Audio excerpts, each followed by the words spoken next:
أشهد أن لا إله إلا الله وحده لا شريك له وأشهد أن محمدا عبده ورسوله أما بعد فأعوذ بالله من الشيطان الرجيم بسم الله الرحمن الرحيم الحمد لله رب العالمين الرحمن الرحيم مالك يوم الدين إياك نعبد وإياك نستعين اهدنا الصراط المستقيم صراط الذين أنعمت عليهم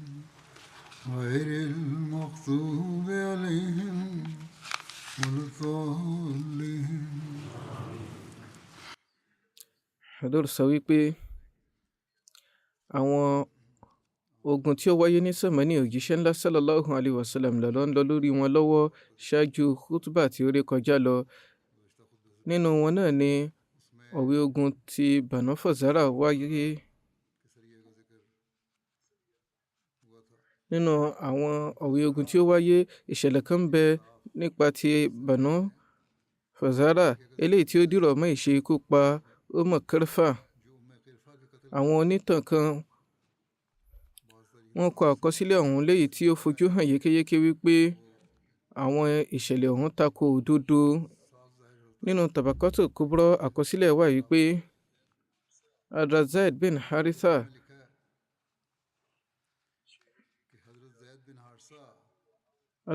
Haritha lọ sí ilẹ̀ Syria ní ọdún kẹfà hijira láti lọ ṣe òwò. Àwọn ohun ìní ìṣòwò àwọn sàbí òjíṣẹ́ náà sàlám sì ń bẹ lọ́dọ̀ wọn pẹ̀lú. Ìgbà tí wọ́n dé tòsí Wadi al-Qura, wọ́n pàdé àwọn èèyàn kan náà ẹ̀ka Banu Fazara. Wọ́n ṣe àkọlù fún wọn, wọ́n lù wọ́n, wọ́n sì gba ohun gbogbo tí ó ń bẹ lọ́wọ́ wọn. Ìgbà tí ara Zaid wá dá, wọ́n lọ jọ̀wọ́ ara wọn níwájú òjíṣẹ́ ńlá sallallahu alayhi wa sallam. Wọ́n sì ṣàlàyé ohun gbogbo tí ó wáyé.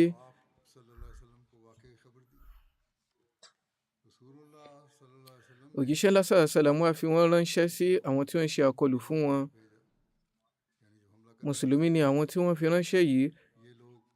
Wọ́n ń farasin lójú ọjọ́, wọ́n sì ń ṣèrìn àjò lóru, ṣùgbọ́n ìró wọn ti tàn sí àwọn Banu Badr yìí. Báyìí ní àárọ̀ kùtùkùtù, Zaid àti àwọn ẹmẹ̀wà wọn, wọ́n dọ́dọ̀ wọn, wọ́n ṣe Allahu Akbar, wọ́n sì rọ kiri ka àwọn tí wọ́n wà níbẹ̀ lọ́jọ́ yìí. Kirfa ti ṣe Fatima bint Rawiya bin Badr, ìyẹn orúkọ rẹ̀ gangan ní pàtó, àti ọmọ rẹ̀ Jariya bint Malik bin Huzaifa bin Badr náà wà níbẹ̀. Ọwọ́ tẹ̀ wọ́n, wọ́n gbá wọn mú nígbèkùn. Salama bin Akwa ni ó gbá Jariya mú, wọ́n sì fi wọ́n tọrọ fún òjíṣẹ́ ńlá sallallahu alayhi wa sallam. Lẹ́yìn èyí, òjíṣẹ́ ńlá sallallahu alayhi wa sallam náà padà fi wọ́n tọrọ fún Azim bin Abu Wahab. Nípa ìṣẹ̀lẹ̀ yìí, ọ̀rọ̀ ń bẹ nínú àwọn ìwé ìtàn nípa ìṣekúpa Kirfa, léyìí tí ó ṣe ní kàyéfì gẹ́gẹ́ bí mo ṣe sọ ní ìṣáájú. Eléyìí tí ó jẹ́ pé ọ̀nà tí ó gbà wáyé ó tako ìlànà ti Islam, eléyìí tí ò fi ṣeé ṣe. Ní ṣókí, ohun kan tí ó wà nínú àwọn ìwé ìtàn ni pé Qais bin Masir ni ó tọpa Kirfa lọ. Ìyá arúgbó ni. Ọ̀nà tó burú jáì ni Qais gbà ṣe ikú pa. Ó de ẹsẹ̀ rẹ̀ mọ́ àwọn ràkúnmí méjì, ó sì lé wọn sí ọ̀nà ọ̀tọ̀ọ̀tọ̀. Wọ́n sá lọ. Báyìí wọ́n fa arábìnrin yìí ya. Qais tún ṣe ikú pa àwọn ènìyàn méjì mìíràn. Zaid bin Haritha bù ṣe. Wọ́n darí sí ọ̀dọ̀ òjíṣẹ́ ńlá sallallahu alayhi wa sallam. Wọ́n kan ilẹ̀kùn. Òjíṣẹ́ ńlá sallallahu alayhi wa sallam fa aṣọ wọn. Wọ́n dìde láti lọ bá Zaid tí wọ́n ṣe dì mọ́ Zaid. Wọ́n dì mọ́, wọ́n fẹnu kò, wọ́n sì béèrè nǹkan tí ó wáyé. Báyìí Zaid ṣàlàyé ohun gbogbo nǹkan tí ó wáyé fún òjíṣẹ́ ńlá sallallahu alayhi wa sallam nípa bí Ọlọ́run ọba ṣe fún wọn ní ìborí bó ti fìborí ta wọ́n lọ́rẹ. ọ̀nà yìí ni wọ́n gbà ṣe àlàyé ìṣẹ̀lẹ̀ ọ̀hún nípa bí wọ́n ṣe fa obìnrin yìí ya ní ọ̀nà méjì, ṣùgbọ́n Hazrat Mirza Bashir Ahmad Sahib mẹ́nu bà ìṣẹ̀lẹ̀ yìí pẹ̀lú ìwádìí tí ó jinlẹ̀. Wọ́n kọ báyìí pé nínú ọ̀wé ogun yìí, dípò Hazrat Abubakar, ẹni tí wọ́n sọ pé ó darí ọ̀wé ogun nínú ti Ibn Sa'd mẹ́nu bà ọ̀wé ogun kan tí Zaid bin Harisa jẹ́ adarí rẹ̀. Èyí ni pé dípò Hazrat Abubakar, Hazrat Zaid bin Harisa ni Ibn Sa'd sọ pé ó darí ogun náà.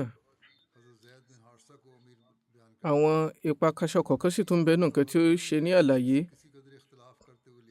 Bó tilẹ̀ jẹ́ pé ọ̀dọ̀ àwọn Banu Fazara náà ni ìgbésẹ̀ yìí ti wá, tí wọ́n tẹ̀dó sí ọwọ́lẹ̀ Wadi al-Qura, tí ó sì jẹ́ pé àwọn ni wọ́n ṣe àkọlù fún àwọn mùsùlùmí tí wọ́n gba àwọn gbogbo tí ó ń bẹ ní ìkápá wọn. Adarí àwọn ìran yìí, Umar Khalifa ni tí ó jẹ́ arúgbó kan tí ó sì jẹ́ olódì Islam, ọ̀tá ẹ̀gbẹ̀bí ni ó jẹ́ fún Islam. Ìgbà tí ọwọ́ tẹ̀ ìkan nínú àwọn ọmọ ogun Zaid yẹn Qais, ó ṣe ikú pa obìnrin yìí. Ọ̀nà tí Ibn Sa'd sì sọ pé ìṣẹ̀lẹ̀ yìí wáyé, ìyẹn ẹni tí ó kọ ìtàn yìí, ó kọ báyìí pé wọ́n de ẹsẹ̀ rẹ̀ mọ́ ràkúnmí méjì ọ̀tọ̀ọ̀tọ̀, wọ́n sì lé wọn lọ sí ọ̀nà méjì ọ̀tọ̀ọ̀tọ̀, eléyìí tí ó fà tí obìnrin yìí ṣe fàya láàrin wọn. Lẹ́yìn náà wọ́n á mú ọmọ rẹ̀, wọ́n fi fún Salma bin Akwa, ìyẹn ọmọbìnrin arúgbó yìí.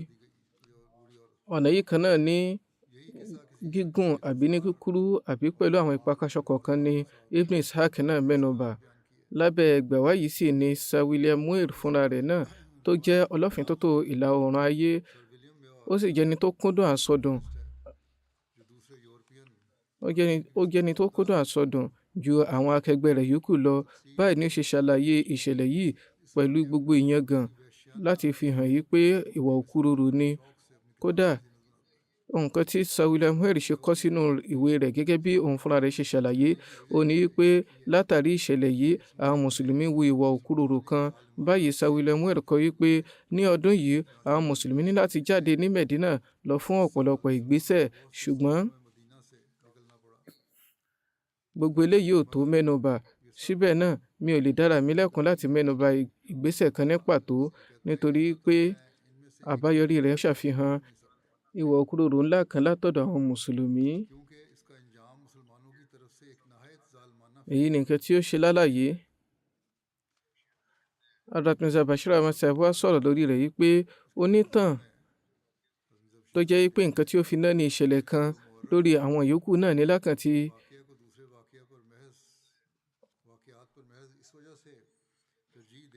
láti wá ẹ̀rí jáde yìí pé ìwà òkúròrò kan ń bẹ lọ́dọ̀ àwọn ìran kan. Dájúdájú a ò lè sọ pé irúfẹ́ ẹni báyìí kì í ṣe olójúṣàájú. Gbogbo ìgbà tó ti sọ pé òun fi gbogbo àwọn ìṣẹ̀lẹ̀ yòókù sílẹ̀, eléyìí ni òun fẹ́ yàn, ó fi hàn yí pé olójúṣàájú ní í ṣe. Ó túmọ̀ sí pé kì í ṣe oníwàádìí láì ṣojúṣàájú. Ẹ sì lè nírètí lọ́dọ̀ oníṣàájú báyìí láti ṣèwádìí rí pé bóyá ìṣẹ̀lẹ̀ tí wọ́n ti ẹ̀ mẹ́nubà yìí ṣó tiẹ̀ lẹ́sẹ̀ ńlẹ̀, ṣó wáyé àbí kò wáyé, nítorí pé bó bá ṣe bẹ́ẹ̀ yóò pàdánù àfojúsùn rẹ̀. Ní ṣókí, tayọ̀tayọ̀ ni Mir Sahib ṣe kọ eléyìí sínú ìwé rẹ̀. Wọ́n sọ pé ní báyìí ìgbà tí mo bá yànnàná rẹ̀ délẹ̀ yóò ṣàfihàn yìí pé ìṣẹ̀lẹ̀ yìí kò tiẹ̀ lẹ́sẹ̀ ńlẹ̀ bí tí wò ó mọ. Àtàkọsílẹ̀ àti làákàyè ni ó ṣe àfihàn yìí pé àhùnjọ ni ìṣẹ̀lẹ̀ yìí jẹ́. Ní ti làákàyè, ká móbìnrin tí ò lẹ́sùn ìpànìyàn lọ́rùn ká mú dè láàrin àsìkò ráńpẹ́ kí wọ́n ṣekú pa, kí wọ́n tún wá ṣekú pa lọ́nà tí wọ́n mẹ́nubà nínú ẹgbàá yìí jẹ́ nǹkan tí ó jìnnà rírí sí nǹkan tí ó ṣeé ṣe. Islam kọ̀ fún ni gan lẹ́yìn ojú ogun tó gbóná láti ṣe ikú pa obìnrin ní ọ̀nà òkúròrò. Òjíṣẹ́ ńlá sallallahu alayhi wa sallam ti mẹ́nubà eléyìí yékéyéké ní ọ̀pọ̀lọpọ̀ ààyè.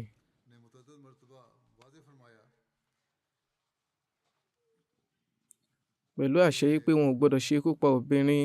Báyìí ló ṣe wà nínú hadith pé ní àyè kan ní ojú ogun wọ́n rí obìnrin ìran àwọn ọ̀tá kan tí ó ti kú sílẹ̀ láì jẹ́ pé wọ́n tiẹ̀ mọ ọ̀nà tí obìnrin yìí gbà kú, ọ̀nà tí wọ́n gbà ṣe ikú pa àbí irú ipò wo ló wà. Ìgbà tí òjíṣẹ́ náà sàlám rí èyí, wọ́n bínú lọ́pọ̀lọpọ̀, wọ́n sì ní kí wọ́n fún àwọn sàábé, wọ́n kìlọ̀ fún wọn pé irú ẹ̀ tó gbọdọ̀ wáyé mọ́, a gbọdọ̀ ṣe ikú pa obìnrin. Báyìí náà ló jẹ́ pé ìgbà yòówù tí òjíṣẹ́ náà sàlám bá ti ń fi àwọn ènìyàn ránṣẹ́ fún ọ̀wẹ́ ogun, nínú àwọn nàsíhà tí wọ́n máa fi lélẹ̀ òun ni pé wọ́n á ní kí wọ́n fún àwọn sàábé pé a ò gbọdọ̀ ṣe ikú pa ọmọdé kankan àbí obìnrin kankan. Lábẹ́ ìtọ́sọ́nà ìpìlẹ̀ yìí, ká wòye sí i nípa àwọn sàábé, pàápàá jùlọ sàábé bíi Zaid bin Harisa tó jẹ́ ènìyàn kan nínú ilé òjíṣẹ́ ńlá sallallahu alayhi wa sallam. Ìyẹn á wá wòye sí pé wọ́n ṣe ikú pa obìnrin ní ọ̀nà yìí àbí wọ́n tiẹ̀ ní kí wọ́n ṣe ikú pààyàn ní ọ̀nà yìí. Ó jẹ́ nǹkan tí ó ṣe ní kàyéfì tí ò ṣe tẹ́wọ́ gbà bí tí wò ó mọ́. Bẹ́ẹ̀ ni wọn ò sọ pé Zaid fúnra rẹ̀ ni ó ṣe ikú pa, ẹlòmíràn ni wọ́n sọ pé ó ṣe ikú pa, ṣùgbọ́n nígbà tó ti jẹ́ pé abẹ́ àṣẹ Zaid ni ìṣẹ̀lẹ̀ yìí ti ń lọ, a jẹ́ pé lẹ́yìn ọ̀rẹ̀yìn ọrùn Zaid náà ni wọ́n yóò padà fi kọ́ sí.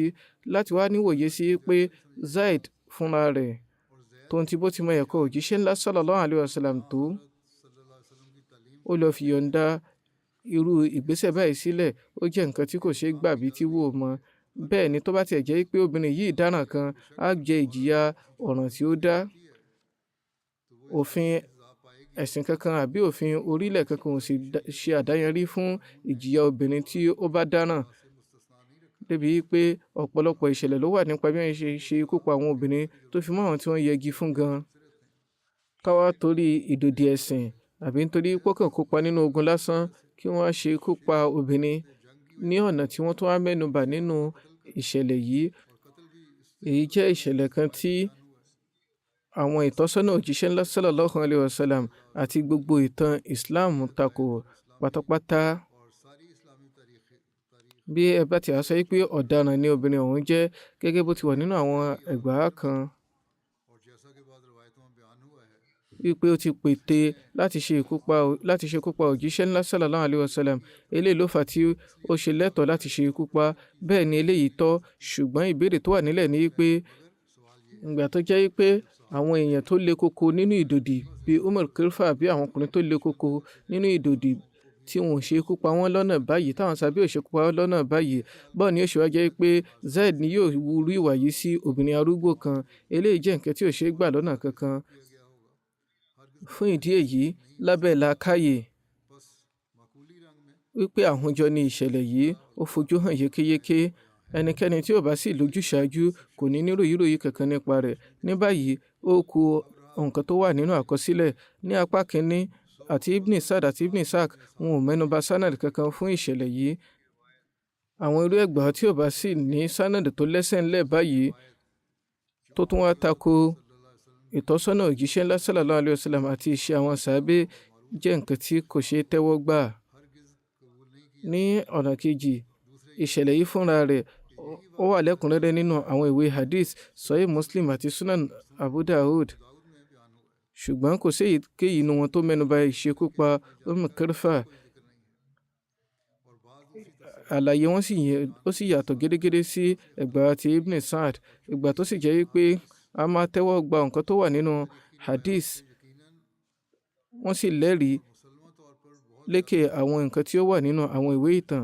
Fún ìdí èyí, ẹgbàá wa Ibn Sa'd jámọ́ kankan níwájú ti Sahih Muslim àti Sunan Ibn Abi Dawud. A tó wá fojú hàn nínú ìṣẹ̀lẹ̀ yìí pé ibi tí Ibn Sa'd àti Ibn Ishaq tí wọ́n ti mẹ́nuba ìṣẹ̀lẹ̀ tiwọn láì ní sanad kankan, Imam Muslim àti Abu Dawud mẹ́nuba sanad tiwọn tí ó kúnlẹ̀kúnrẹ́rẹ́. Àwọn muhaddisin tí wọ́n ti wá ṣọ́ra ṣe ní gbogbo ọ̀nà, tá bá wòye sí tiwọn, a jẹ́ pé ẹgbàá wa àwọn onítàn ní jámọ́ kankan bí tí wò ó mọ̀. Bí ìṣẹ̀lẹ̀ ṣe wá nínú Sahih Muslim àti Abu Dawud, kò sí ọ̀rọ̀ kankan tí ó jọ mọ́ ìṣekúpa Kirfa. Bẹ́ẹ̀ ni ẹgbàá wa Muslim àti Abu Dawud kò sí orúkọ Kirfa níbẹ̀. Adarí ogun tó sì wà níbẹ̀ ni Abubakar, ṣùgbọ́n tó ti bẹ́ẹ̀ a lè níròyìnròyìn bóyá ìṣẹ̀lẹ̀ ọ̀tọ̀ ni nítorí pé gbogbo àwọn ẹgbàá yòókù àwọn àlàyé yòókù wọ́n bára wọn lọ. Fún àpẹẹrẹ, àwọn méjèèjì dárúkọ wípé àwọn Banu Fazara ni wọ́n gbé ìgbésẹ̀ yìí lé lórí. Ọ̀nà kejì ni wípé adarí Banu Fazara obìnrin arúgbó ni wọ́n jọ dárúkọ. Ọ̀rọ̀ sì wà nípa bí wọ́n ṣe mú àwọn obìnrin yìí. Nínú ẹgbàá méjèèjì, ọ̀rọ̀ wà wípé obìnrin kan bẹ pẹ̀lú ìyá arúgbó yìí tí ọwọ́ tẹ̀ náà tí wọ́n sì mú dè. Ọ̀rọ̀ wà nínú àwọn ẹgbàá méjèèjì yìí pé obìnrin yìí bọ́ sí ìkápá Salma bin Akwa. Ọ̀pọ̀lọpọ̀ nǹkan ni ó jọra wọn nínú àwọn ìṣẹ̀lẹ̀ yìí. Torí náà, tó ń ti bí gbogbo ẹ̀ tí wàá fara pẹ́ra wọn yìí, ṣé ẹnikẹ́ni lè ní ròyìnròyìn kó wá wòye sí pé bóyá ìṣẹ̀lẹ̀ méjì ọ̀tọ̀ọ̀tọ̀ ni wọ́n jẹ́. Ṣùgbọ́n a ò fi mọ lórí nǹkan tó wà nínú làákàyè nìkan.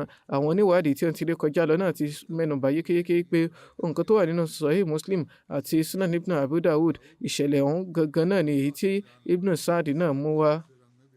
Lára bẹ́ẹ̀, Alama Zarqani, Imam Suhaili, Alama Halbi, oníkálukú wọ́n kọ yékéyéké báyìí pé ìṣẹ̀lẹ̀ tí Ibn Sa'd àti Ibn Ishaq mú wá nípa ìtàn Kalifa lọ́nà tí ò tọ́ yìí, ohun ìṣẹ̀lẹ̀ yìí kan náà ni. Ṣùgbọ́n nǹkan tó tún lékè nínú ìṣẹ̀lẹ̀ yìí ni pé Tabari ó kó àwọn ìṣẹ̀lẹ̀ méjèèjì yìí, ó mú wọn lẹ́gbẹ̀ẹ́ ara wọn, ó fi wọ́n pẹ́ra wọn lẹ́gbẹ̀lẹ́gbẹ̀ẹ́ láti fi hàn yí pé ìṣẹ̀lẹ̀ kan náà ni ìṣẹ̀lẹ̀ méjèèjì yìí jẹ́. Lára bẹ́ẹ̀, ó fi hàn yékéyéké wípé ẹgbàá ti Muslim àti Sunan Abu Dawud yìí, òun náà ni èyí tí Ibn Sa'd àti Hisham mẹ́nubà ní ọ̀nà tí ò tọ́.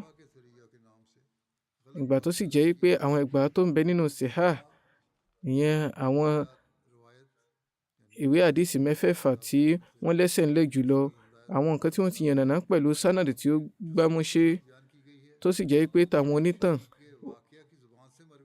orí ahọ́n lásán ló bá wá. Lára báyìí, ó ṣe kókó kí a náání èyí tó wà nínú àdìsí ju tiwọn lọ. Fún ìdí èyí, ó fojú hàn yékéyéké pé ìṣẹ̀lẹ̀ ìṣekúpa Kalifa lọ́nà òkúròrò jẹ́ àhesọ èyí tí alágàbàgebè kan hun jọ tí ó sì rápálá wọnú ìtàn. Òdodo tó sì wà níbẹ̀, òun lèyí tí ó ti hàn nínú Muslim àti Abu Dawud. Bí ìṣẹ̀lẹ̀ kan bá rápálá wọ inú ìtàn lọ́nà tí ò tọ́, eléyìí ò ní jọni lójú, nítorí pé irú ẹ̀ wọ́pọ̀ nínú ìtàn àwọn oníkálukú ìran àti orílẹ̀. Ṣùgbọ́n nǹkan tí ó wá jọni lójú tó ṣe ní kàyéfì ni pé èèyàn bíi Sawila Muir fààyè sílẹ̀ nínú ìwé rẹ̀ fún irú ìṣẹ̀lẹ̀ yìí láì ṣe ìwádìí kankan. Ó tún wá ń jẹ́rìí pé nǹkan tó kàn mọ́ òun mẹ́nubà ó ní láti ṣàfihàn ìwà òkúròrò látọ̀dọ̀ àwọn mùsùlùmí. Ní ṣókí, ìṣẹ̀lẹ̀ yìí ò tọ́, kò sì rí bẹ́ẹ̀ bí tí wò ó mọ́.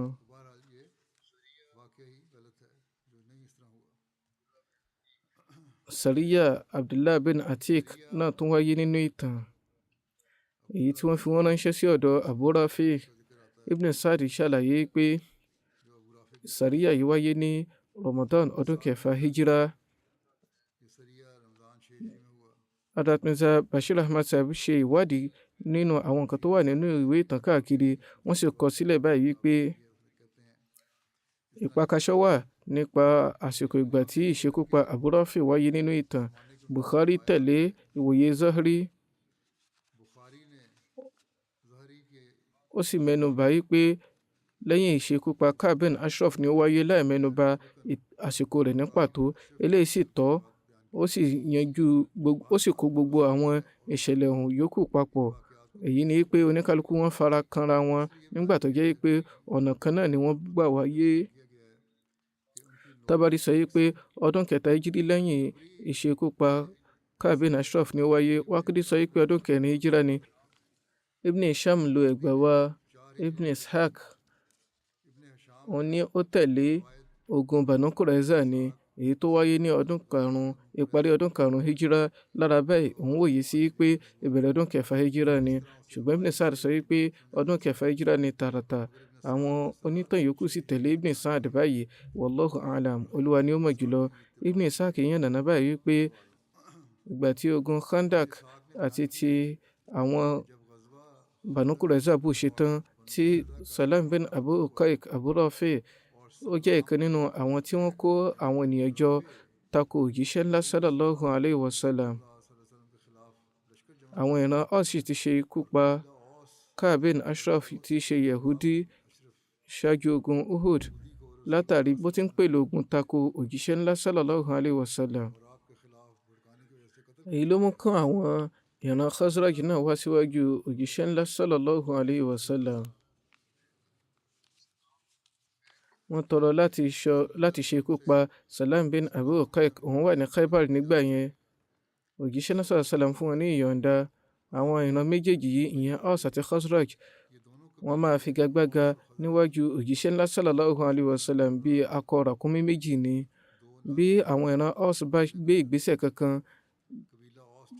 lábẹ́ àṣẹ òjíṣẹ́ ńlá sallallahu alayhi wa sallam, àwọn ìran Khazraj sọ pé àwọn ẹni yìí wọ́n á súnmọ́ òjíṣẹ́ ńlá sallallahu alayhi wa sallam, wọ́n á sì gbájú jù wá lọ nínú Islam. Torí náà àwọn náà ní dẹ́yìn títí tí wọn yóò ṣe gbé ìgbésẹ̀ kan eléyìí tí yóò jọrú ẹ̀. Bí ó bá sì jẹ́ pé àwọn Khazraj ni wọ́n gbé irú ìgbésẹ̀ yìí, àwọn Aus náà wá rí i pé àwọn náà ṣerú ẹ̀.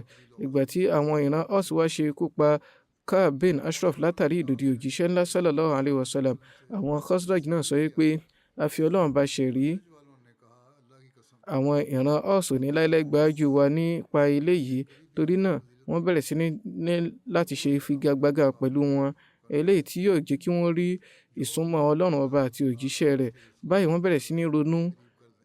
Wọ́n ń wòye sí pé ta gan ni ẹni náà tí ó lékè tó ṣọgbà Ka'b bin Ashraf nínú ìdòdì òjíṣẹ́ ńlá sallallahu alayhi wa sallam. Báyìí ni wọ́n rántí Ibn Abi Uqayq tó tẹ̀dó sí Khaybar àbí ilẹ̀ Hijaz lásìkò ọ̀hún. Ibn Sa'd sọ pé àwọn Khazraj sọ pé Abu Rafi bin Abi Uqayq ti kó àwọn Ghatafan àti àwọn abọ̀rìṣà yòókù jọ, ó sì ń tì wọ́n láti bá òjíṣẹ́ ńlá sallallahu alayhi wa sallam lábẹ́ ẹ̀bùn ńlá tóun yóò fi fún wọn. Lára èyí àwọn Khazraj lọ jọ̀wọ́ ara wọn níwájú òjíṣẹ́ ńlá sallallahu alayhi wa sallam láti gba ìyọ̀ǹda àti ṣe ikú pa òjíṣẹ́ ńlá sallallahu alayhi wa sallam fún wọn ní ìyọ̀ǹda. Ní ọ̀nà yìí àwọn márùn-ún náà àwọn ìran Khazraj, Abdullah bin Atiq, Masud bin Sinan, Abdullah bin Hunais Juhani tó jẹ́ ìkànnà àwọn agbọ̀rọ̀dún Ansar, Abu Qatada, As bin Rabihi, Khuzai bin Aswad wọ́n jáde. Gbogbo wọn ni wọ́n jáde papọ̀. Nínú òye Muhammad bin Umar àti Ibn Sa'd, èyí ni Aswad bin Khuzai tí ó jẹ́ ìkànnà àwọn Banu Aslam tó sì jẹ́ agbọ̀rọ̀dún àwọn Ansar. Bara bin Azib sì dárúkọ Abdullah bin Utbah ní àlékún gẹ́gẹ́ bó ṣe wà nínú Sahih Bukhari. Lára báyìí wọ́n di ènìyàn mẹ́fà tí Ibn Uqba àti Suhail sì sọ wọ́n sì dárúkọ Asad bin Haram náà. Lọ́nà báyìí wọ́n jẹ́ méje. Òjíṣẹ́ lásán salam yan Hazrat Abdullah bin Atiq ní adarí wọn. Wọ́n sì fún wọn ní àṣẹ pé wọn ò gbọdọ̀ ṣekú pa àwọn obìnrin àti àwọn ọmọdé. Ẹ̀rí wọn tún yànnàná rẹ̀ nígbà náà yékéyéké pé wọn ò gbọdọ̀ ṣekú pa àwọn obìnrin. Nínú Sahih Bukhari ọ̀rọ̀ nípa bí wọ́n ṣe ṣekú pa Abu Rafi lọ báyìí. Bara bin Azib ní ó yànnàná báyìí pé Abu Rafi a máa fi ara ní òjíṣẹ́ ńlá sallallahu alayhi wa sallam lọ́pọ̀lọpọ̀, a sì máa ṣe àtìlẹ́yìn fún àwọn ọ̀tá takò wọ́n. Ó ń gbé inú odi rẹ̀ tó wà ní ilẹ̀ Hijaz. Ìgbà tí àwọn ènìyàn dé tòsí rẹ̀ ọjọ́ ti rọ̀. Àwọn ènìyàn sì ti darí pẹ̀lú àwọn ẹranko wọn. Abdullah bin Atiq sọ fún àwọn ẹmẹ̀wà rẹ̀ yìí pé ẹ̀yin ẹ wà láàyè yín, màá lọ báyìí. Màá dọ́gbọ́n kan níwájú aṣọ náà tí màá fi ríbi wọlé. Ó dé bẹ́ẹ̀, ó dé ẹnu ọ̀nà. Báyìí ó fi aṣọ bora rẹ̀ bí ìgbà tó jẹ́ pé ó ń ṣe ìgbọ̀nsẹ̀ lọ́wọ́. Àwọn ènìyàn sì ti wọlé lọ. Nínú ẹgbàá kan wọ́n sọ pé Abdullah bin Atiq ní ẹ̀là báyìí pé mo bẹ̀rẹ̀ sí ní dọ́gbọ́n tí màá fi wá ọ̀nà wọ ibi inú odi. Ní àsìkò ọ̀hún, ìkan nínú àwọn tí wọ́n wà nínú odi ọ̀hún wọ́n pàdánù ìkànnù àwọn kẹ́tẹ́kẹ́tẹ́ wọn. Wọ́n ní ẹ mú iná jáde láti wá lọ. Mo bẹ̀rẹ̀ sí ní bẹ̀rù wípé kí wọ́n má lọ dá mi mọ̀. Báyìí mo fi aṣọ borí. Ìyẹn sàbí ọ̀hún fi aṣọ borí. Mo fa aṣọ borí bí ìgbà tó jẹ́ pé mo ń ṣe ìgbọ̀nsẹ̀ lọ́wọ́. Eléyìí ni ẹgbàá tó wà nínú Bukhari. aṣọ́bodè sọ wípé ìrẹ ẹrúsìn Ọlọ́run, bó bá fẹ́ wọlé kó kúkú wọlé báyìí torí mo fẹ́ tilẹ̀kùn. Báyìí mo wọlé, mo lọ farasin nígbà tí ó tilẹ̀kùn. Nínú ẹgbàá kan sọ wípé èmi náà wọlé, mo sì fi ara sin síbi ẹ̀yìn ilẹ̀kùn. Ìgbà tí àwọn ènìyàn wọlé, òun ti ilẹ̀kùn, ó sì fi ìkan nínú àgádágodo sílẹ̀. Báyìí mo lọ sí ibi kọ́kọ́rọ́ àgádágodo ọ̀hún, mo mú kọ́kọ́rọ́, mo ṣí ilẹ̀kùn sílẹ̀. Nínú ẹgbàá kan, ó lọ wípé ìgbà tí ohun gbogbo pa lọ́lọ́ tí mi ò gbóhùn mọ́, mo jáde. Wọ́n sọ wípé mo rí aṣọ́bodè ọ̀hún níbi tí ó fi kọ́kọ́rọ́ òdì sí. Eléyìí ni ẹgbàá tó wà nínú Bukhari.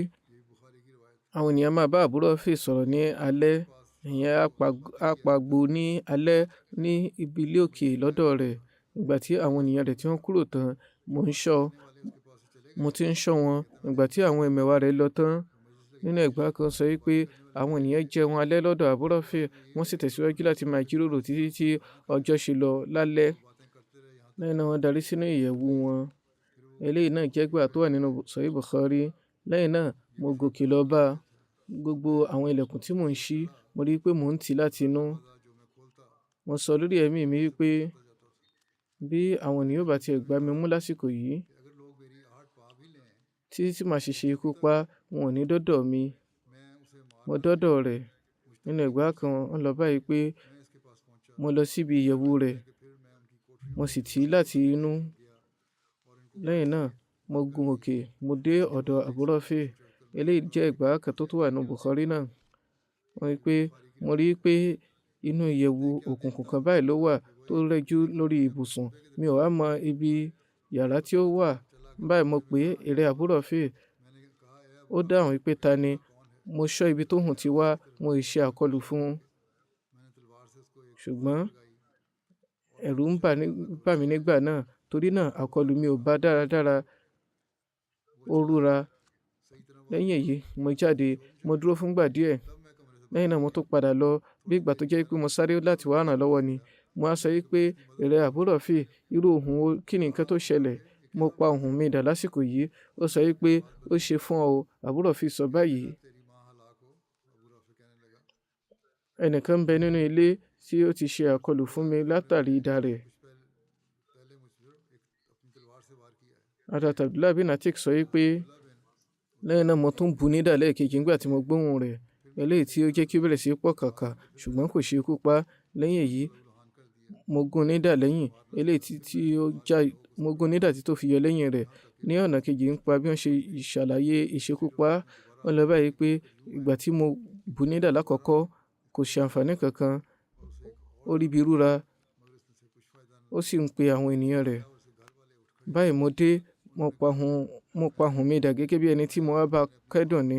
Èyí ni pé mo pa ohùn dà dé lẹ́ẹ̀kejì. Báyìí mo rí níbi tí ó fara sí. Mo gún ní idà láti bẹ̀. Tí mo ṣe rí pé eegun rẹ̀ ṣẹ́. Eléyìí jẹ́ ẹgbàá tó wà nínú Bukhari. Báyìí mo ti rí pé mo ti ṣe ikú pa. Mo sì bẹ̀rẹ̀ sí ní ṣí ilẹ̀kùn lẹ́yọ kọ̀ọ̀kan tí mo ṣe dé ibi àkàsọ̀ ìgbẹ̀yìn. Mo fi ẹsẹ̀ mi kàn, mo rò wípé mo ti délẹ̀ ni. Ṣùgbọ́n níṣe ni mo rí bọ́. Ẹsẹ̀ àga tí ó sì ṣẹ́kù, àkàsọ̀ tí ó ṣẹ́kù, mi ò rí bí gbẹ́sẹ̀ lé tí mo ṣe rí bọ́. Báyìí ojúgun mi dá. Mo fi láwàní mi dé, mo sì lọ jókòó síbi ẹnu ilẹ̀kùn. Mo wá bẹ̀rẹ̀ sí ní wòye pé mi ò ní jáde ní èní títí tí màá ṣe máa mọ̀ dájú bóyá mo ṣe ikú pa.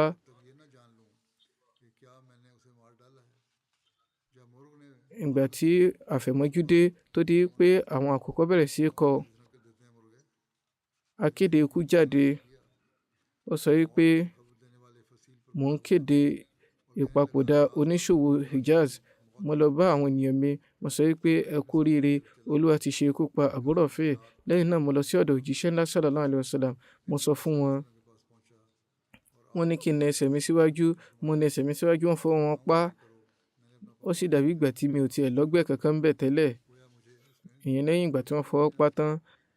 Nínú ẹgbàá mìíràn, Abdullah bin Atik sọ wípé mo dọ́dọ̀ àwọn ènìyàn mi, mo ṣe lákàlàkà dọ́dọ̀ wọn, mo sọ wípé ẹ lọ jẹ́rò fún òjíṣẹ́ ńlá sallallahu alayhi wa sallam torí mi ò ní lọ báyìí láì jẹ́ pé màá gbọ́ ìró akéde ikú. Ìgbà tí ó di àfẹ̀mọ́jú, akéde ikú jáde, ó sọ wípé òun kéde ìpapòdà Abu Rafi. Abdullah bin Atik máa ń sọ wípé mo dìde nígbà òun, mi ò ní ìnira mọ́, mo lọ sí ọ̀dọ̀ àwọn ènìyàn mi kó tó di wípé wọ́n dé ọ̀dọ̀ òjíṣẹ́ ńlá sallallahu alayhi wa sallam. Ìgbà kan náà nìyí tó ti mẹ́nu bà wípé ara wọn ti kọ́kọ́ dá. Ìṣẹ̀lẹ̀ yìí Imam Bukhari mẹ́nu bà láti ọ̀dọ̀ Bara bin Azib. Wọ́n yànnàná wípé Abdullah bin Atik nìkan ni ó ṣekú pa Abu Rafi, ṣùgbọ́n Ibn Uqba, Ibn Ishaq, Muhammad bin Umar àti Ibn Sa'd àti bẹ́ẹ̀ bẹ́ẹ̀ lọ sọ wípé gbogbo àwọn ẹmẹ̀wà Abdullah bin Atik ni ó jọ pawọ́pọ̀ ṣekú pa Abu Rafi. Hazrat Mirza Bashir Ahmad Sabi yànnàná rẹ̀ lápapọ̀ báyìí. Wọ́n kọ wípé nínú àwọn ìkà àwọn Yahudi tí ó jẹ́ pé ìwà ìbàjẹ́ wọn àti ìtinigbọ̀ngbọ̀n wọn ní ọdún karùn-ún hijira, níparí ọdún karùn-ún hijira tí ó padà dá ogun Ahzab sílẹ̀, inú wọn ni Uyay bin Akhtab wà. Òun ti kó àtúbọ̀tán rẹ̀ pẹ̀lú àwọn Banu Qurayza tẹ́lẹ̀, ṣùgbọ́n Salam bin Abi Waqqas tí àwọn èèyàn mọ̀ sí Abu Rafi ṣì wà nílẹ̀. Òun bẹ lọ́dọ̀ àwọn Khaybar tí ó sì ń lọ nínú ó ń tẹ̀síwájú pẹ̀lú ìwà ìbàjẹ́ rẹ̀ pẹ̀lú òmìnira. Ẹ̀tẹ̀ ńlá tó kù nígbà tí Ahzab àti nǹkan tí ó ṣẹlẹ̀ sí àwọn Banu Qurayza tó ń fún ní inúnibíni tí ó lékè. Ìdó àwọn Ghatafan wà nítòsí Khaybar. Àwọn Yahudi Khaybar àti àwọn Najd sì dà gẹ́gẹ́ bí alágbépọ̀. Eléyìí ló fà tí Abu Rafi tí ó jẹ́ oníṣòwò ńlá ọlọ́rọ̀ nínú wọn, ó ti ṣe ní àṣà rẹ̀ wípé òun á bẹ̀rẹ̀ sí ní kó àwọn òkúròrò káàkiri ní ilẹ̀ Najd láti dòde àwọn mùsùlùmí. Ó sì ti dà gẹ́gẹ́ bí Ka'b bin Ashraf nínú ìdòdì òjíṣẹ́ ńlá sallallahu alayhi wa sallam. Lára bẹ́ẹ̀ ní sọ̀mọ́nì tí a mẹ́nu bà yìí, ó kó àwọn ìran Ghatafan jọ láti ṣe àkọlù fún òjíṣẹ́ ńlá sallallahu alayhi wa sallam pẹ̀lú owó ńlá tí yóò fi fún wọn lẹ́bùn. Ọ̀pọ̀lọpọ̀ owó ni ó ti fún wọn gẹ́gẹ́ bí ẹ̀bùn. Ẹ̀rí sì hàn nínú ìtàn yìí pé ní oṣù Sha'ban, ewu tí àwọn mùsùlùmí kò lọ́tọ̀dọ̀ àwọn Banu Sa'd, èyí tí wọ́n fi padà rán Hazrat Ali láti lọ dá wọn lẹ́kun pẹ̀lú àwọn ọmọ ogun. Àwọn Yahudi gan ni wọ́n wà ní abẹ́ ewu ọ̀hún tí wọ́n tẹ̀síwájú nínú gbogbo ìwà ìbàjẹ́ wọn lábẹ́ Abu Rafi, ṣùgbọ́n Abu Rafi ò fi mọ́ níbẹ̀. Ìdòdì rẹ̀ ẹ̀jẹ̀ àwọn mùsùlùmí ni ó fẹ́ gbà. Ìṣẹ̀mí òjíṣẹ́ ńlá sallallahu alayhi wa sallam sì fún ní fọkànbalẹ̀ lọ́nà kankan. Lára báyìí lẹ́yìn ọ̀rẹ̀yìn ni ó ṣe ètò wípé gẹ́gẹ́ bí ogun Ahzab ti wáyé, òun yóò kó àwọn Najd, Ghatafan àti àwọn ìran mìíràn jọ lẹ́ẹ̀kan sí i. Ó bẹ̀rẹ̀ sí ní lọ káàkiri. Ó sì fẹ́ kó àwọn ọmọ ogun ńlá jọ láti kó ìparun bá àwọn mùsùlùmí. Lẹ́yìn ogun Ahzab, ó tún bẹ̀rẹ̀ sí ní dá àwọn ikọ̀ mìíràn sílẹ̀ láti tún ṣe àkọlù. Ìgbà tí ìwà ìbàjẹ́ rẹ̀ dé ògóńgó yìí, tí àwọn mùsùlùmí sì rántí nǹkan tí ó ṣẹlẹ̀ ní ojú ogun Ahzab, báyìí wọ́n lọ síwájú òjíṣẹ́ ńlá sallallahu alayhi wa sallam. Àwọn ènìyàn kan náà, àwọn ìran Khazraj ni wọ́n lọ síwájú òjíṣẹ́ ńlá sallallahu alayhi wa sallam. Wọ́n tọrọ yìí pé nǹkan ọ̀kan náà lókù tá lè gbà yanjú eléyìí, ó náà sì ní ká mú ẹni tí ó jẹ́ ọ̀dádálẹ̀ fìtínà yìí sílẹ̀ ká mú kúrò. Òjíṣẹ́ ńlá sallallahu alayhi wa sallam wòye sí pé dípò kí wọ́n máa ta ẹ̀jẹ̀ lẹ̀ káàkiri orí ìlú, ó sunwọ̀n kí wọ́n ṣe ikú pa ènìyàn kan ṣoṣo tó jẹ́ ọ̀dádálẹ̀ fìtínà. Bí àwọn yọ̀ǹda fún àwọn sàhábé yìí lábẹ́ Abdullah bin Atik ni àwọn mẹ́rin náà àwọn Khazraj jáde tí wọ́n sì gbéra lọ sí ọ̀dọ̀ Abu Rafi. Ṣùgbọ́n nígbà tí wọ́n lọ, wọ́n ní kékeré mọ́ fún wọn wípé ẹ ṣọ́ra o, ẹ ò gbọ́dọ̀ ṣe ikú pa obìnrin kankan àbí ọmọdé. Báwo ló ṣe kó jẹ́ pé wọ́n ṣe ikú pa obìnrin ọ̀hún nígbà náà? Ní ṣókí, ní oṣù Ramadan ọdún kẹfà hijira, wọ́n gbéra jáde, wọ́n sì bójútó iṣẹ́ wọn ní ọ̀nà tí ó tọ́. Wọ́n darí lọ́nà báyìí ló di pé fìtínà yìí ó kúrò ní ojú kùrukùru Medina. Ẹgbàá yìí lọ nínú Bukhari, ó sì jẹ́ eléyìí tí ó lẹ́sẹ̀ ńlẹ̀ jù lọ. Ọ̀nà tí ó gbà yànnàná rẹ̀ ni ó dáńtọ́ jù lọ gẹ́gẹ́ bí mo ṣe sọ ní ààyè yìí. nípa bí Bara bin Azib ṣe ní ẹ̀gbà wípé òjíṣẹ́ ńlá sallallahu alayhi wa sallam fi àwọn ìkọ̀kan náà àwọn sàbí wọn ránṣẹ́ lọ sí ọ̀dọ̀ Yahudi tí í ṣe Abu Rafi. Wọ́n yan Abdul Atik nìkan náà àwọn sàbí wọn láti jẹ́ adarí wọn. Abu Rafi yìí jẹ́ ẹni tí a máa ní òjíṣẹ́ ńlá sallallahu alayhi wa sallam lára lọ́pọ̀lọpọ̀, a sì máa ti àwọn ará yòókù gbọ̀ngbọ̀n takò wọn, a tún máa ṣe àtìlẹ́yìn fún wọn. Ọjọ́ ti lọ ńgbà tí Abdullah bin Atik àti àwọn ẹ̀mẹ̀wà rẹ̀ ó fi dé ẹnu odi ọ̀hún. Abdullah bin Atik fi àwọn ẹ̀mẹ̀wà rẹ̀ sẹ́yìn, òun fúnra rẹ̀ lọ sí ẹnu ọ̀nà odi. Nítòsí rẹ̀ ni ó ti lóṣù bí ìgbà tó jẹ́ pé ènìyàn ń ṣègbọ̀nsẹ̀ lọ́wọ́. Ìgbà tí ẹni tí ó tilẹ̀kùn tí ó dé, ó rí Abdullah. Ó pè é pé èrè ọ̀gbẹ́ni, èmi fẹ́ tilẹ̀kùn odi o, tó bá fẹ́ wọlé kó tètè wọlé báyìí. Abdullah fi aṣọ pakájà, ó tètè wọ inú odi, ó sì lọ farasin ní àyè kan. Ẹni tí ó fẹ́ tilẹ̀kùn tirẹ̀, ó sì fi kọ́kọ́rọ́ ó fi kọ́ ibì kan, òun lọ. Lẹ́yìn èyí Abdullah bin Atik yànnàná wípé èmi fúnra mi jáde báyìí. Wọ́n kọ́ rí pé mo ṣí ilẹ̀kùn odi kí n lè rí bí tètè jáde nígbà tí ó bá ṣe kókó. Títí di àsìkò ọ̀hún, Abu Rafi ń bẹ ní òkè ilé tirẹ̀. Ọ̀pọ̀lọpọ̀ àwọn èèyàn sì pagbo lọ́dọ̀ rẹ̀. Wọ́n ń jíròrò, wọ́n ń gbafẹ́. Ìgbà tí àwọn ènìyàn ṣíra lọ tí ohun gbogbo pa lọ́lọ́, mo gun àkàbà lọ sí ọ̀dọ̀ Abu Rafi. Mo sì ṣọ́ra ṣe láti rí pé gbogbo ilẹ̀kùn tí mo bá lọ́nà tí mo bá ti wọlé màá tì láti inú wá.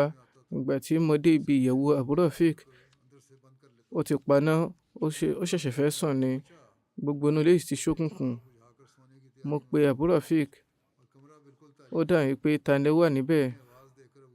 Ìwọ̀nba ohùn yìí ni mo rọra aṣọ tí mo fi rí bí ṣe àkọlù. Mo bù nídà ṣùgbọ́n òkùnkùn kùn. Ẹ̀rù sì ń bà mí lásìkò ọ̀hún, torí náà àkọlù mi ò bá dáradára. Eléyìí jẹ́ kí Abu Rafi ké. Mo jáde ní ẹnu ọ̀nà. Lẹ́yìn ìgbà díẹ̀, mo tún padà sí ẹnu ọ̀nà, mo pa ohùn mi dà. Mo béèrè pé Abu Rafi kí ni nǹkan tí ó ṣẹlẹ̀. Kò mọ ohùn mi tí mo ti padà yìí. Ó sọ wípé ó ṣe fún ẹnìkan ti ṣàkọlù fún mi báyìí. Báyìí mo tún ṣọ́ ohùn rẹ̀, mo tún ṣe àkọlù fún lẹ́lẹ́kejì. Báyìí mo bù nídà ṣùgbọ́n kò tún kú. Báyìí mo bù nídà lẹ́lẹ́kẹta. Ìgbà yìí ni mo tó ṣekú pa á. Lẹ́yìn náà mo bẹ̀rẹ̀ sí ní ṣílẹ̀kùn, mo ń lọ ní kánmọ́nkóbó. Mo dé ìta ṣùgbọ́n nígbà tí mò ń sọ̀kalẹ̀ níbi àkàbà, ó kù ẹsẹ̀ kan tí màá fi sọ̀kalẹ̀ tí mo rò wípé báyà mo ti délẹ̀ tán ni. Báyìí nínú òkùnkùn ni mo ti rí bọ́ tí mo ṣe ẹsẹ̀ kà tí mo sì ṣubú. Báyìí ojúgun mi dá. Mo fi láwàní mi sú, mo sì jáde ṣùgbọ́n mo sọ lórí ẹ̀mí mi wípé tí màá ṣe máa mọ̀ dájú tọkàn mi ò balẹ̀ wípé Abu Rafi ti kú, mi ò ní kúrò níbí báyìí. Lára bẹ́ẹ̀ mo lọ farasin sí àyè kan níbi odi. Ìgbà tí ilẹ̀ ó fi mọ́, ohùn kan ta sí mi létí pé Abu Rafi oníṣòwò Hijaz ti papòdà. Lẹ́yìn èyí mo gbéra dìde, mo lọ láti lọ pàdé àwọn ènìyàn mi. Báyìí a sì darí sí Medina láti lọ jíṣẹ́ fún òjíṣẹ́ ńlá sallallahu alayhi wa sallam pé Abu Rafi ti papòdà. Ìgbà tí òjíṣẹ́ ńlá sallallahu alayhi wa sallam gbọ́ gbogbo nǹkan tí mo sọ, wọ́n ní kí n na ẹsẹ̀ mi síwájú. Mo na ẹsẹ̀ mi síwájú. Báyìí wọ́n ṣe àdúrà, wọ́n sì fi ọwọ́ ìbùkún wọn pa mí lẹ́sẹ̀. Báyìí ló wá dàbí ìgbà tó ti jẹ́ pé mi ò gba ọgbẹ́ kankan lẹ́sẹ̀ tẹ́lẹ̀. Nínú ẹgbàá mìíràn, ìgbà tí Abdullah bin Atik ṣe àkọlù fún Abu Rafi, aya rẹ̀ bẹ̀rẹ̀ sí ní ké. Eléyìí tó jẹ́ kí n wò wípé bóyá àwọn ènìyàn gbọ́ tí yóò sì ta wọ́n jí. Báyìí mo gbé idà mi sókè ṣùgbọ́n mo rántí pé òjíṣẹ́ ńlá sallallahu alayhi wa sallam ti kọ̀ fún wa láti ṣe ikú pa obìnrin. Eléyìí ló jẹ́ kí n dẹ́kun.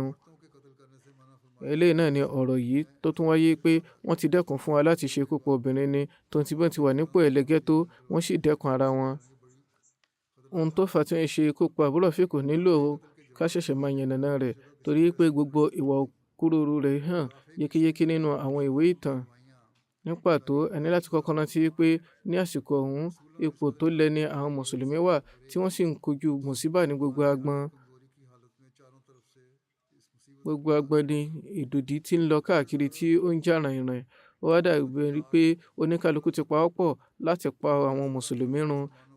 Ìkejì, ní irú ipò ẹlẹ́gẹ́ báyìí, Abu Rafiq ni ó ń tapo sí i, òun ló ń tapo síná tí ó ti ń jó lọ́dọ̀ àwọn mùsùlùmí tẹ́lẹ̀. Ó sì ń lo gbogbo ète rẹ̀ láti ti àwọn ènìyàn tako Islam. Báyìí ó tó fẹ́ dá ogun irú èyí tó wáyé ní ìgbà Ahzab sílẹ̀, kó jẹ́ pé àwọn òkúròrò ilẹ̀ Lárúbáwá wọn yóò kóra jọ láti ṣe àkọlù fún Mẹ̀dínà. Ẹ̀kẹta, kò sí ìjọba kankan nílẹ̀ Lárúbáwá nígbà náà tí ìgbẹ́jọ́ rẹ̀ ti lè wáyé. Ìran kọ̀ọ̀kan wà lómìnira tiẹ̀, wọ́n sì ní ìkápá wọn. Nǹkan ẹyọ̀kan tó kàn wọ́n lẹ̀ ni kí oníkálukú ṣe ètò ààbò ara rẹ̀, kò sí nǹkan mìíràn mọ́. Ìkẹrin, àwọn Yahudi ti jẹ́ olódì Islam láti ilẹ̀.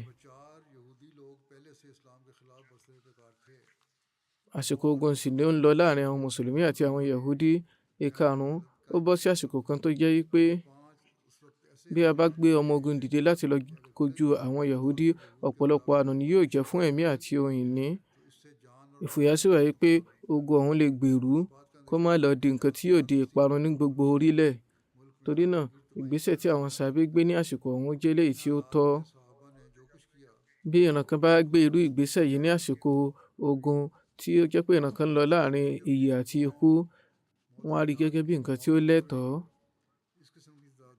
Gbogbo ìran, gbogbo orílẹ̀ ni wọ́n sì máa ń gbé irú ìgbésẹ̀ yìí ní gbogbo sọ̀mọ́nì. Ṣùgbọ́n ní sọ̀mọ́nì ìgbàlódé tí a wà yìí,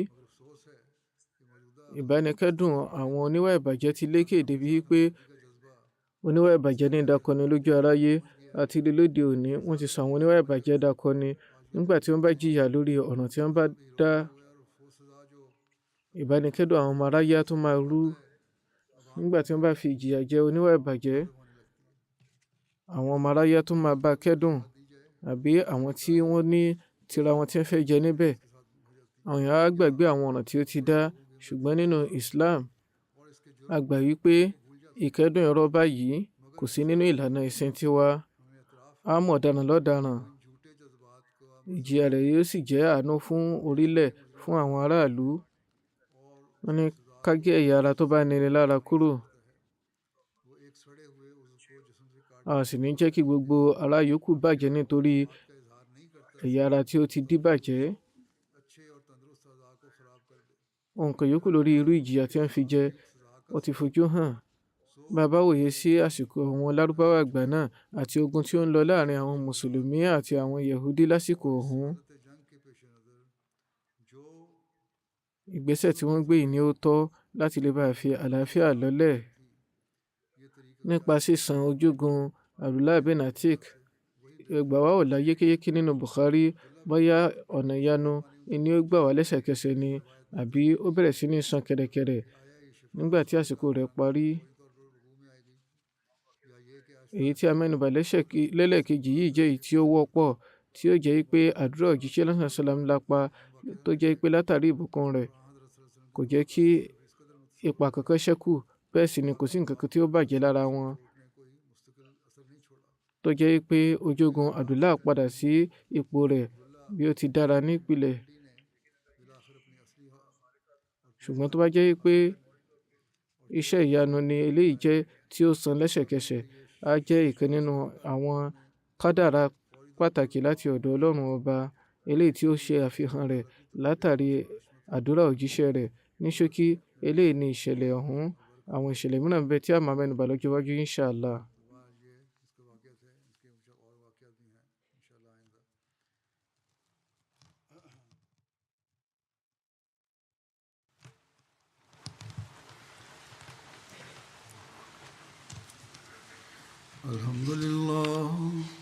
الحمد لله نحمده ونستعينه ونستغفره ونؤمن به ونتوكل عليه ونعوذ بالله من شرور أنفسنا ومن سيئات أعمالنا من يهده الله فلا مضل له ومن يضلل فلا هادي له ونشهد أن لا إله إلا الله ونشهد أن محمدا عبده ورسوله